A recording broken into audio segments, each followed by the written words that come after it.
Wow, upgraded lobby unlock, সাথে আবার finish counter unlock. Wow. আচ্ছা, আমি তোমাদেরকে কালকে একটা ভিডিওতে বলছিলাম যে আমার M416 আপগ্রেড করার সাথে সাথে হচ্ছে আমার ফিনিশ কাউন্টার আনলক হয়ে গিয়েছিল কিভাবে, সেটা হচ্ছে আমি তোমাদেরকে ডিটেলসে বলবো। তো অলরেডি আমার হচ্ছে 2টা M4 লুট ক্রেট পর্যন্ত ছিল, আর এই ফায়ার M416টা আমি হচ্ছে সেদিন লুট ক্রেট পর্যন্ত করছি। দেন এখানে দেখো তারপরেও কিন্তু 3 পয়েন্টস বাকি ছিল ফিনিশ কাউন্টার আনলক হইতে।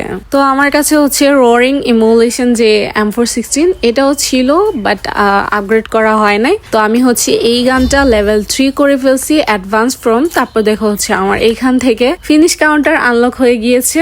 আর এখানে ফিনিশ কাউন্টার আনলক হওয়ার পরপরই দেখলাম যে আমি একটা আপগ্রেডেড লবিও পেয়ে গিয়েছি, যেটা কিনা সিজনাল যে কালেকশন পয়েন্টস রয়েছে সেটা কমপ্লিট হলেই হচ্ছে ফ্রিতে দিয়ে দেয় এই আপগ্রেডেড লবিটা। বাট আমি হচ্ছে টাইম লিমিটেড পেয়েছি 60 দিনের জন্য।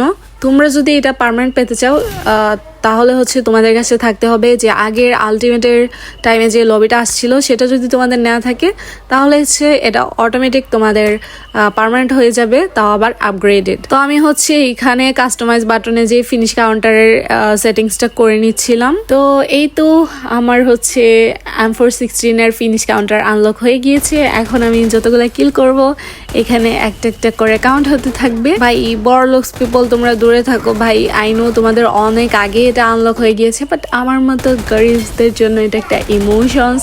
কজ চারটা M416 ফুল আপগ্রেড করার পর তারপর হচ্ছে এটা আর কি আনলক হয়েছে। সো ইয়া, এটা আমার মতো গরিবসের জন্য অনেক বড় কিছু। Thanks for watching.